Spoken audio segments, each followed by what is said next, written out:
والصلاة والسلام على من لا نبي بعده فقد قال الله تعالى في القرآن العظيم أعوذ بالله من الشيطان الرجيم بسم الله الرحمن الرحيم قل إن كنتم تحبون الله فاتبعوني يحببكم الله ويغفر لكم ذنوبكم ومن يطع الله ورسوله فقد فاز فوزا قل إن كنتم تحبون الله فاتبعوني يحببكم الله ويغفر لكم ذنوبكم والله غفور رحيم قل أطيعوا الله والرسول فإن تولوا فإن الله لا يحب الكافرين وقال نبينا صلى الله عليه وسلم اللهم إني أسألك حبك وحب من يحبك والعمل الذي يبلغني حبك கண்ணியத்து அனைத்து புகழும் புகழ்ச்சியும்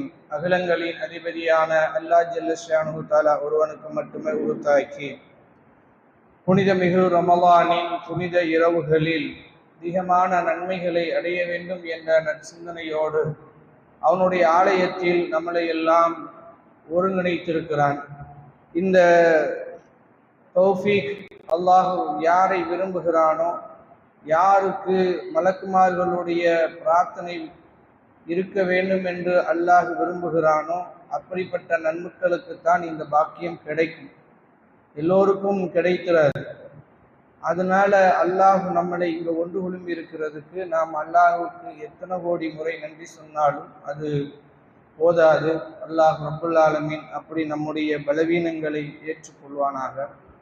அடுத்ததாக இந்த தலைப்பு மிக முக்கியமான ஒரு தலைப்பு, சரியான கொள்கையும் அதற்கு முரணானவைகளும் என்ற தலைப்பின் கீழாக சரியான கொள்கையும் அதற்கு முரணானவைகளை அப்படியே சேர்த்து இமாம் அவர்கள் பின்னி பிணைந்து கொண்டு வந்திருக்கிறார்கள். அதில் மிக முக்கியமாக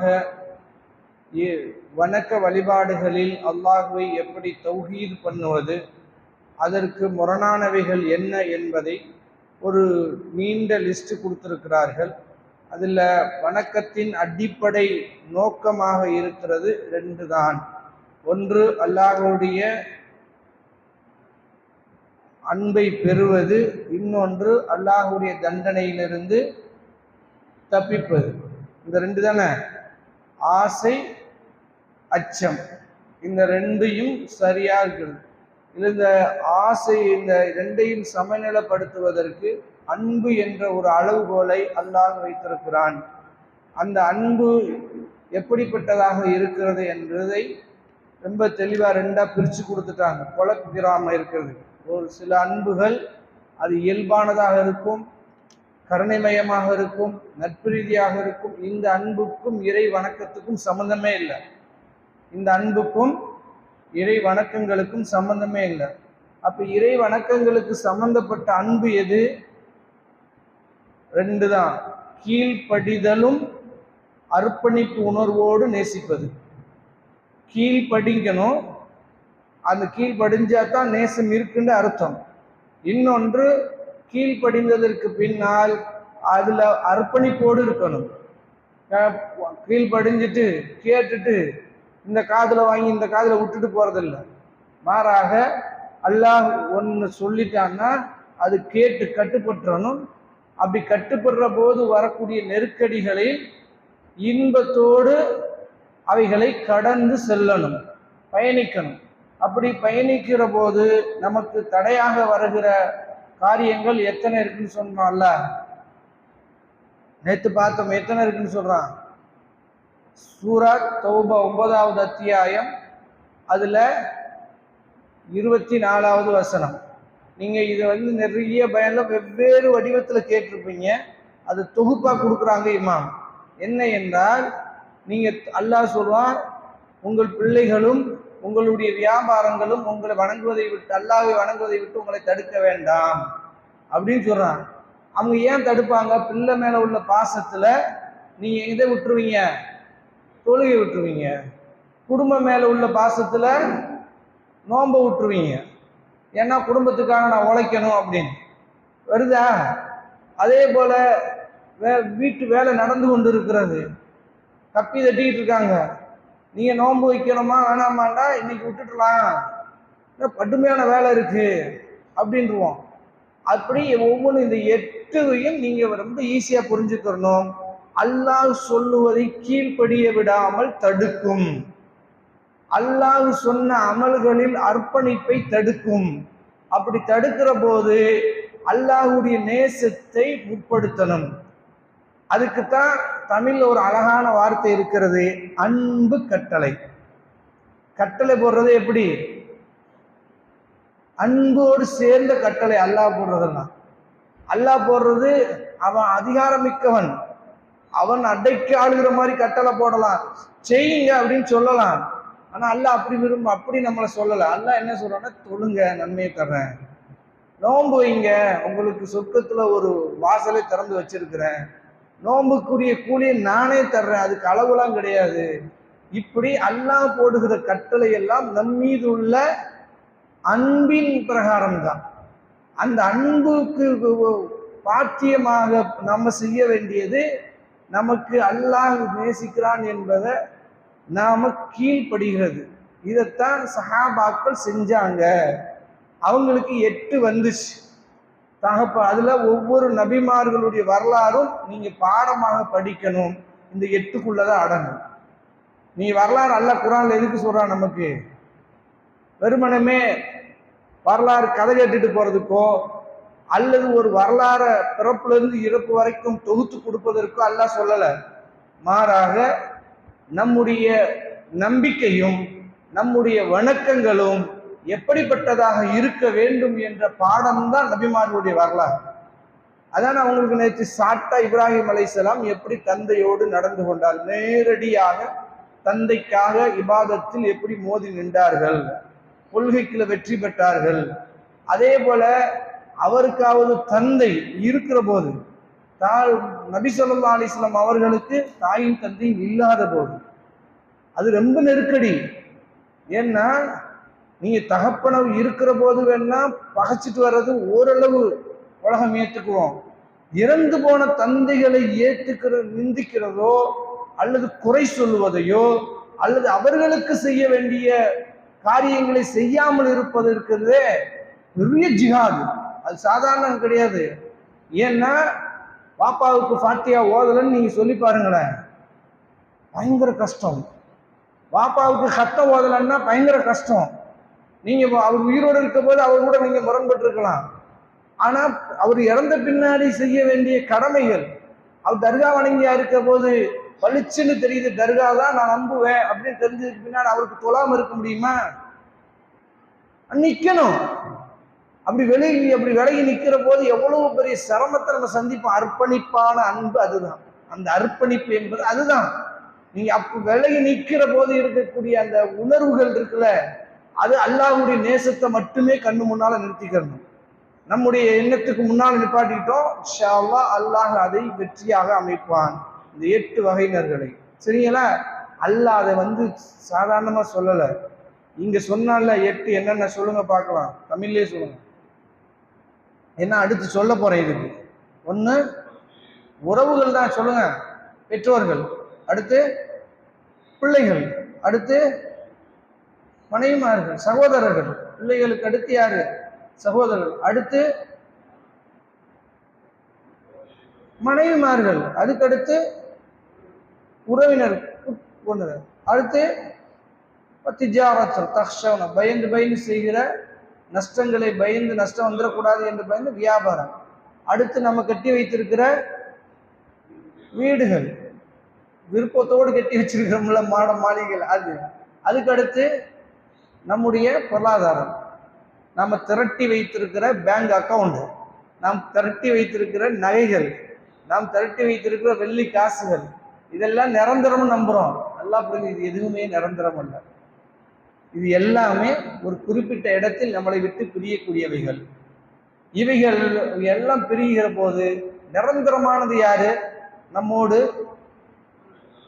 அல்லாஹ் மட்டும்தான். யாரு?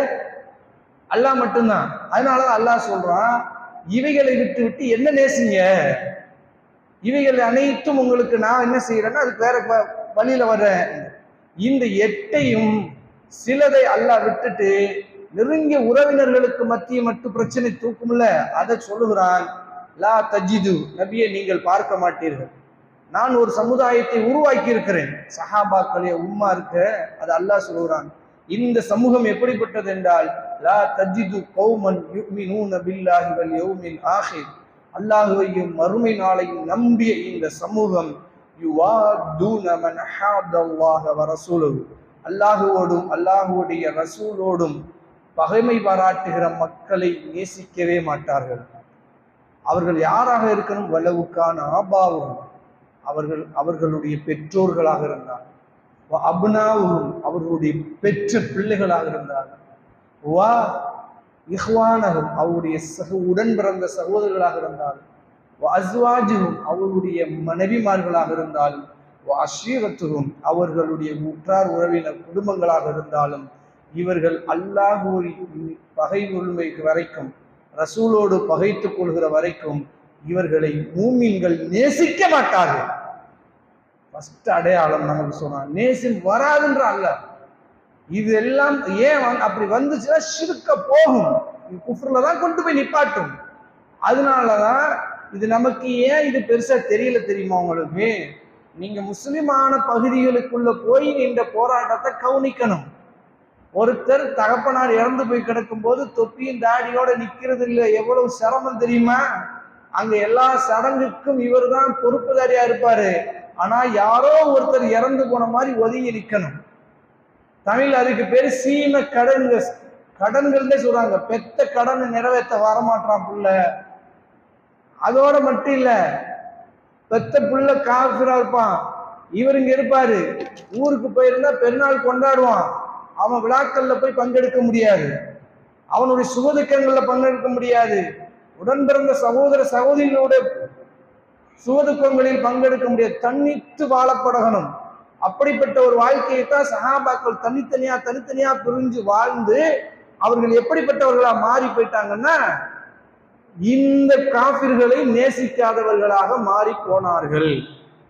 சரி, அல்லாஹ்வுடைய நேசம் இருந்தால் என்ன அடையாளம்?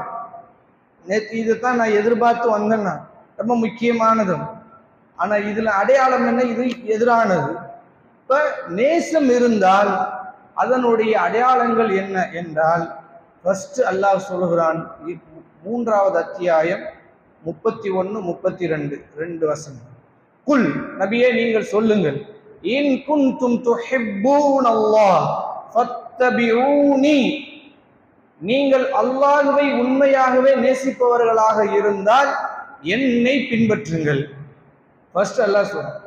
அடுத்து அல்லாஹ் சொல்றான், யுஹிப்புக்குமுல்லாஹ், அல்லாஹ் உங்களை நேசிப்பான்.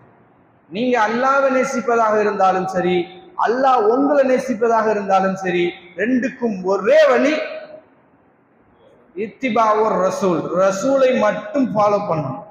ரசூலை தவிர ஃபாலோ பண்ணுவதற்கு இந்த உலகத்தில் வேறு யாருமே இல்லை என்று ஆள் மனதை நம்ப வைக்கணும்.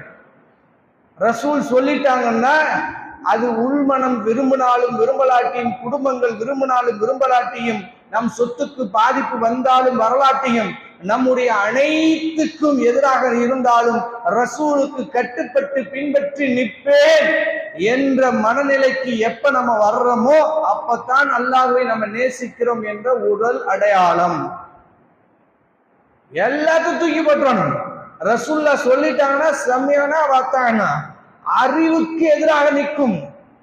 ரசூல் ஸல்லல்லாஹு அலைஹி வஸல்லம் அவர்கள் மிஅராஜுக்கு போய் வந்தார்கள். எந்த அறிவு ஏத்துக்கிறோம்? ஒரு இரவில் இல்ல, ஒரு குறிப்பிட்ட நேரத்தில்.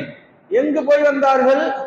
மக்காவிலிருந்து பைத்துல் மக்தஸ் போய், பைத்துல் மக்தஸ்ல இருந்து 7 வானங்களுக்கு மேலே போய், 7 வானங்களுக்கு மேலே இருக்க சித்ரத்துல் முன்தஹாவை அடைந்து, அதுக்கு மேல் ஜிப்ரீலை நிப்பாட்டி விட்டு, அதற்கு மேல் அல்லாஹ் தன்பால் கூட்டு போய் சுவர்க்கம் நரகம் என்று எல்லாத்தையும் பார்த்து விட்டு பூமிக்கு வந்து சேர்ந்தார்கள்.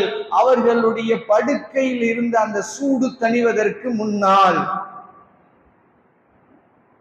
ரசூல்லா சொன்ன உடனே இது யார் நம்புவா?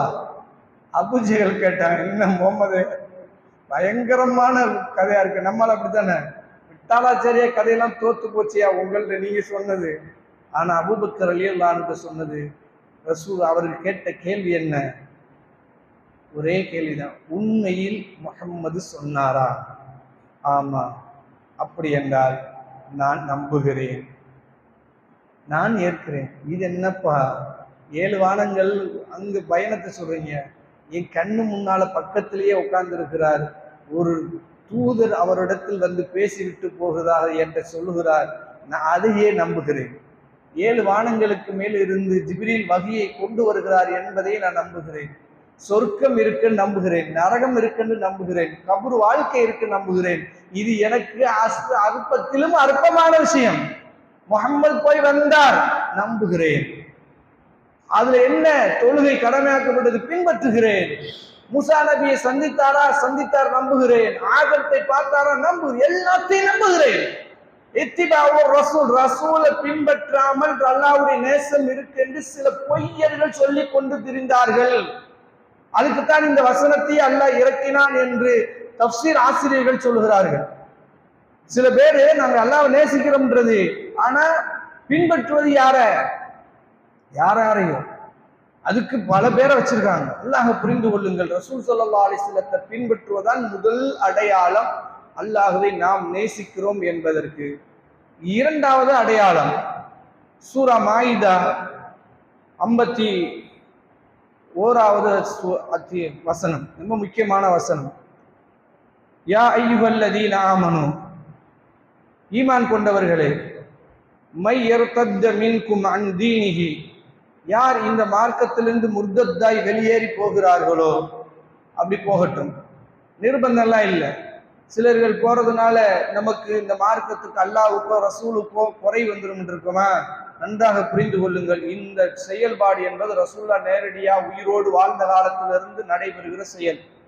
இஸ்லாத்தை விட்டு சிலர்கள் வெளியேறி போவது என்பது இன்னைக்கு நேற்று நடக்கிறது அல்ல. அது ரசூல்லா உயிரோடு இருந்த காலத்திலே நடந்தது. ரசூல்லாவுடைய வகி எழுதி கொண்டிருந்தவர்களே சிலர்கள் இஸ்லாத்தை விட்டு வெளியேறி முர்தத்தா போனார்கள். எழுதிட்டு இருந்தவங்க, ஒரு பாதிரி வந்தார், எழுதிட்டு இருந்தாரு. அவர் என்ன பண்ணாரு?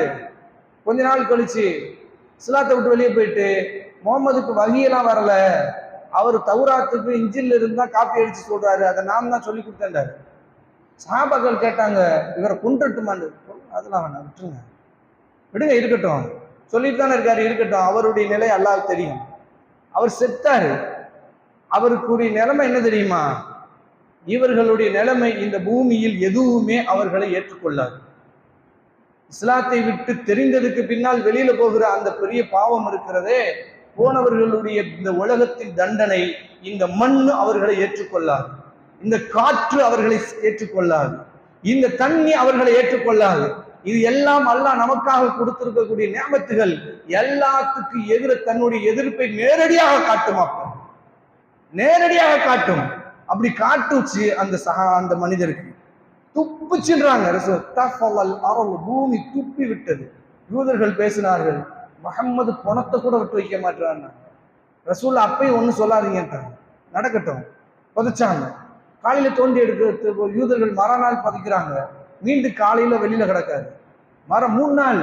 கடைசியில் அவங்களுக்கு ஒரு டவுட் வந்துருச்சு, முகம்மது அவருடைய தோழர்களும் இப்படி செய்வார்கள் என்றால் இன்னைக்கு நைட்டு ஃபுல்லா விடிய காவல் காத்துருவோம். காவல் காக்கிறார்கள். அப்பொழுதுதான் சொல்கிறார்கள், தஃபவல் ஆரம்பு, பூமி ஆண்டு பணத்தை துப்பியது. ஏன்னா முர்தத் என்பது நடக்கும், ரசூலாவுடைய காலத்திலிருந்து நடந்து கொண்டிருக்கிறது. அப்படி போனால் போங்கள். நீங்க இஸ்லாத்தை விட்டு போறதுனால் அல்லாஹ்வுக்கோ ரசூலுக்கோ எந்த பாதகமும் இல்லை, முஸ்லிம்களுக்கும் பாதகமும் இல்லை. அல்லாஹ் வேறொரு சமூகத்தை கொண்டு வருவான். குறைஷிகளுக்கு முன்னால் யூதர்கள் இருந்தார்கள், பனு இஸ்ராயல் நபிமார்களுடைய வாரிசுகள். அல்லாஹ் ஈசா அலைஹிஸ்ஸலாம் மூலமா அவர்களை தேர்ந்தெடுத்தான். ஆனா துரோகம் பண்ணி இஸ்லாத்துக்கு வெளியே போனார்கள். போயிட்டு கொண்டு விட்டான். அடுத்து நபி ஸல்லல்லாஹு அலைஹி வஸல்லத்தினுடைய சமூகமான குறைஷியை தூக்கிட்டு வந்தான். கொண்டு வந்தானா? அவர்கள் எப்படி மாறினார்கள்? அந்த அரபுகள் யுஹிப்பூனஹு, அவர்கள் அல்லாஹ்வை நேசித்தார்கள். எப்படிப்பட்டவர்கள்? யுஹிப்பு வ யுஹிப்பூனஹு, அல்லாஹ் அவர்களை நேசிப்பான், அவர்களும் அல்லாஹ்வை நேசிப்பார்கள். ஃபர்ஸ்ட் பண்பு. நம்மளை அல்லாஹ் உருவாக்கிக்கிறான்டா. இத்தனை கோடி சமூகத்தில் நம்முடைய முன்னோர்களோ நம்மளோ எந்த ஜாதியில் இருக்கும் தெரியாது. நாம் எதை வணங்கி கொண்டிருந்தோம் தெரியாது. நம்முடைய முன்னோர்கள் என்ன நிலையில் இருந்தாங்க எதுவும் தெரியாது. அல்லாஹ் நம்மை தேர்ந்தெடுத்து வாரிசு சுருட்டி இஸ்லாத்துக்குள் கொண்டு வந்து வைத்திருக்கிறான். இதுக்கே அல்லாஹ்வுக்கு நன்றி செலுத்தணும், நேசிக்கணும். இப்படி அல்லாஹ்வை நேசிப்பது அவர்களோட மட்டும் இல்லை. இந்த நேசத்தில் அடுத்து அல்லாஹ் சொல்கிறான், யுஹிப்புஹும் வ யுஹிப்புனஹும் அதில்லத்தின் அலல் முஃமினீன் ஐஸத்தின் அலல் காஃபிரீன். மூமின்கள் மீது மிக இரக்கத்தோடு நடந்து கொள்வார்கள், காஃபிர்களோடு கடினத்தோடு நடந்து கொள்வார்கள். அல்லாஹ்வுடைய நேசத்தின் இரண்டாவது அடையாளம், மூமின்களிடத்தில் அவர்களிடத்தில் தவறுகள் இருந்தால் புன்முறுவலோடு திருத்த பழகுங்கள். என்னன்னா காபிர்களோட கடுமை காட்டணும். இப்ப அப்படியே உள்டாவா நடக்குது. காபிர்களோடு சிரிச்சு அப்படியா பாய் அவன் அல்லாவே இல்லைன்னு கேட்கிறான், அல்லாஹ் என்னத்தையா கிழிச்சாருன்னு கேட்கிறான். அப்படிலாம் நமக்கு கோபம் வர மாட்டேங்குது. சிரிச்சுட்டு அப்படிங்களா வாங்க பாய் நல்ல கேள்வி கேட்டிருக்காரு, இன்முகத்தோடு பதில். மூமின் ஒரு தப்பு செஞ்சுட்டா காஃபிர், முஷ்ரிக், முனாஃபிக் அவருக்கு பட்ட இவங்க. இது அல்லாஹ்வை நேசிக்கிறவருடைய அடையாளம் அல்ல. அல்லாஹ்வுடைய நேசிப்பவருடைய அடையாளம் மூமின்களோடு இரக்கத்தோடு நடந்து கொள்வார்கள். கல்லை விட்டு எரிந்தார்கள், ஆனாலும் மாயிஸ் இப்னு மாலிக் ரலியல்லாஹு அன்ஹு அவர்களை நேசித்தார்கள் சஹாபாக்கள். ஒரு திருட்டு பட்டம், ஒரு சஹாபி குடிச்சுக்கிட்டே இருப்பாரு. ரசூலுல்லாஹ் என்னென்னமோ செஞ்சு பார்த்தாங்க, அவர் குடி நிப்பாட்ட முடியல. அப்ப ரசூல் ஸல்லல்லாஹு அலைஹி வஸல்லம் காலம் முடிஞ்சிச்சு, அப்பையும் குடிச்சாரு. செருப்பால் அடிச்செல்லாம் பார்த்தாங்க, அவருடைய இயல்பு மாறவும் முடியல. உமர் ரலியல்லாஹு அன்ஹுடைய காலம் வந்தது. உமர் ரலியல்லாஹு அன்ஹு பார்த்தாங்க இவருடைய பிரச்சனை தலை துருதி ஆடுது, பேசாம கொண்டு போய் வீட்டுக்குள்ள ஜெயில வச்சுட்டாங்க. இன்னைக்கு இந்த படங்கள்ல எல்லாம் வீட்டுக்குள்ளேயே ஜெயில வச்சிருக்காங்க. அதெல்லாம் நம்ம சஹாபாக்கள் செஞ்ச வழிமுறை. ஒரு கைதி ஆக்கி அவர் அங்க கொண்டு போய் வச்சுன்னு வைங்க, அங்க 4 பேருக்கு கத்து கொடுத்து விட்டுருவாரு. இவரை பேசாம நம்ம வீட்டோட கட்டி போட்டுட்டாங்க. வீட்டோட கட்டி போட்டாங்க, வீட்டோட வச்சிருந்தாங்க. ஒரு யுத்தம் நடக்கிறது, அந்த சஹாபி கெஞ்சுகிறார் உமர் ரலியல்லாஹு அன்ஹு மனைவி எடுத்து, என்னை அவுத்து விட்டுருங்களேன், நான் போய் யுத்தத்துல போறேன், என்னால நிறைய பேருக்கு சிரமம், நான் யாருக்கும் பயனுள்ளவனாக இல்லை, என்னால யாரும் பயனும் அடையலை, நானும் பயன் இல்லை, எனக்கு யாரும் பயன் இல்லை, ஏன் இருக்கணும், அதனால பிசை என்னை அவுத்து விடுங்க, நான் யுத்தத்துக்கு போறேன். அதுல 2 இருக்கு, நான் போய் ஷஹீதாயி அப்படியே போயிடலாம், அல்லது நான் ஷஹீதாகலன்னா நான் இங்கேயே வந்துடுறேன், உங்களுக்கு சிரமத்தை கொடுத்துட மாட்டேன்றாங்க. அந்த அம்மா பயப்படுறாங்க. இவர் வாட்டுக்கு போனவர் அப்படியே போயிட்டாருன்னா உமருக்கு யார் பதில் சொல்றது? கொஞ்ச நேரம் கழிச்சு கெஞ்சி கெதறி பார்க்குறாரு உமர் ரலியல்லாஹு அன்ஹு, இல்லை அந்த அம்மா அவுத்து விட்டுட்டாங்க. இவர் போனார் அந்த யுத்த காலத்துக்கு. அல்லாஹ்வுடைய பெரிய அருளால் அந்த யுத்த காலத்தினுடைய எல்லா பகுதியிலையும் சுழண்டு சண்டையிட்டார். ஆனால் அல்லாஹ் அவருக்கு ஷஹீதை கொடுக்கல, மீண்டு ஓடி வந்துட்டார், வீட்டுக்கு வந்துட்டார். அந்த சஹாபியை பார்த்த ரசூல் உமர் ரலியல்லாஹு அன்ஹு அவர்களுக்கு இவர் தான் அவர்னு தெரியல, ஆனா அவரு தான் அவரை விட இந்த சைஸ்ல வேற யாரும் இல்லை, இவர் தான் அவரு ஆனா அவர் இல்லை.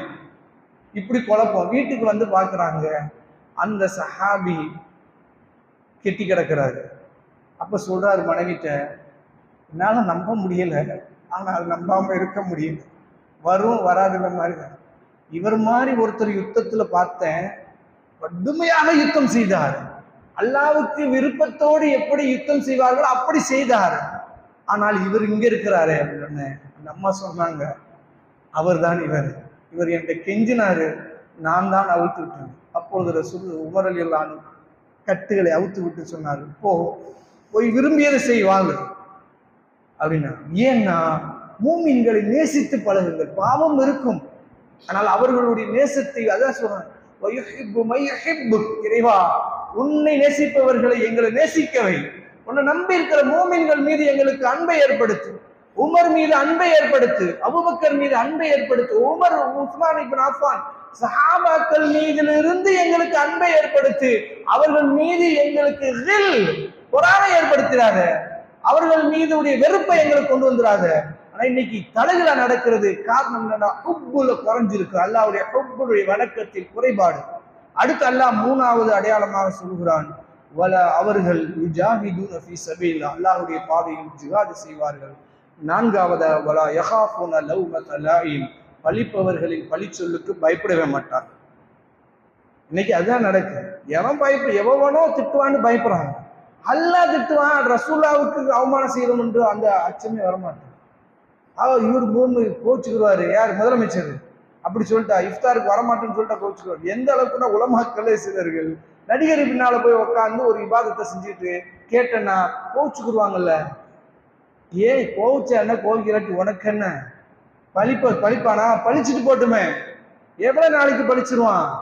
அவனுடைய பழி சொல்லுக்கெல்லாம் பயப்பட மாட்டார்கள்.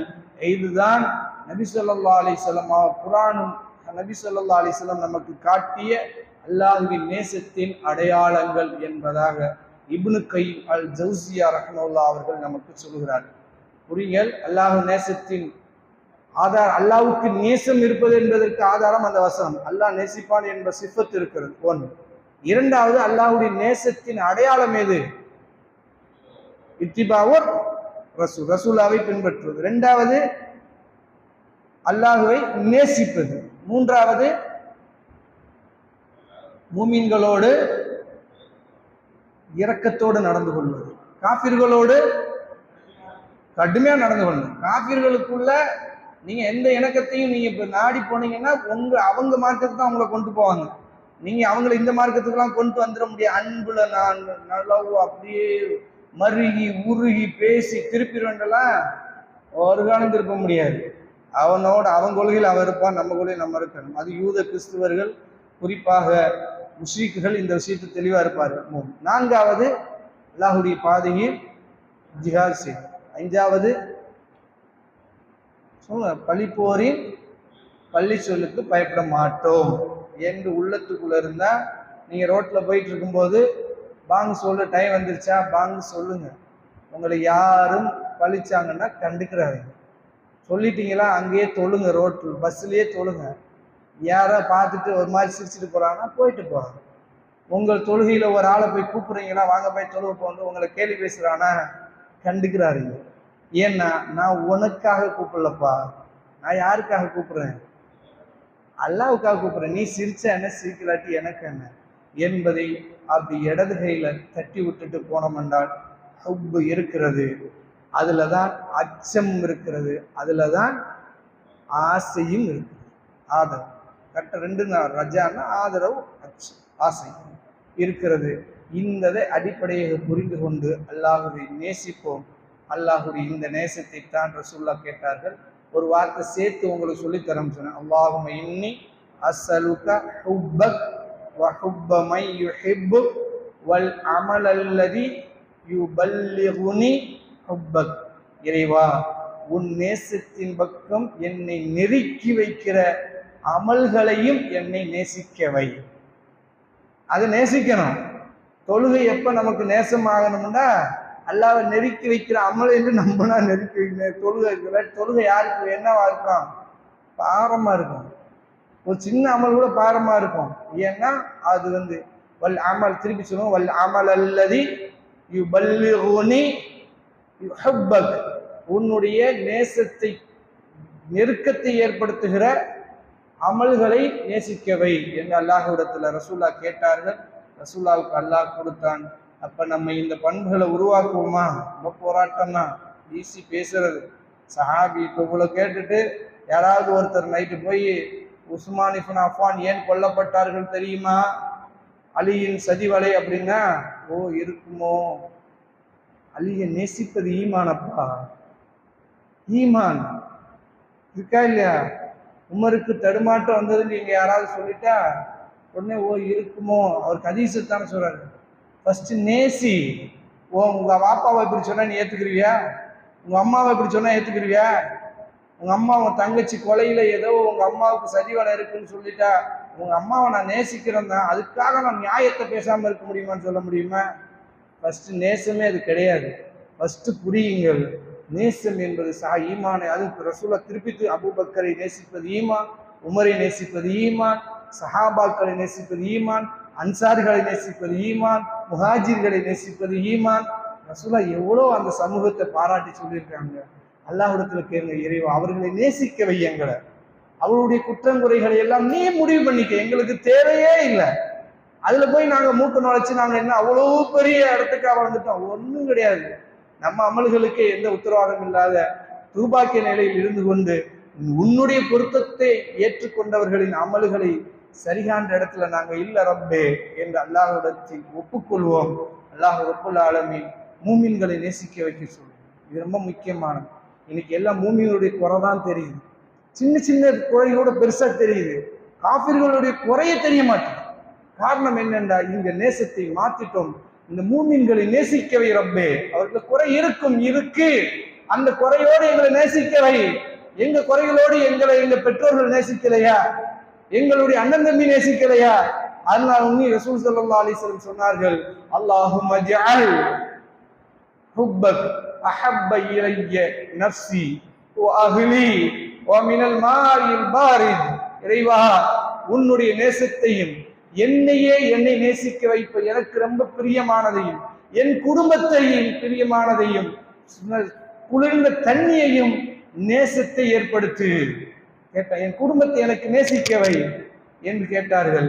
இதெல்லாம் நம்முடைய சமூகத்தோடு நாம் வாழ்கிற வாழ்க்கைக்கு உப்பை ஏற்படுத்தக்கூடிய வழிமுறைகள். அல்லாஹ்வை நேசிப்பதில் வணக்கக்கூடிய முறைகள். அல்லாஹ் அதை புரிந்து அல்லாஹ்வை வணங்குவோம், அல்லாஹ்வுடைய நேசத்தை பெறுவோம். அல்லாஹ் ரப்புல் ஆலமீன் நம் அனைவரையும் மன்னித்து எல்லோரையும் நேசிக்க வைப்பானாக. வாஹிரு தஅவானா அல்ஹம்துலில்லாஹி ரப்பில் ஆலமீன். அஸ்ஸலாமு அலைக்கும்.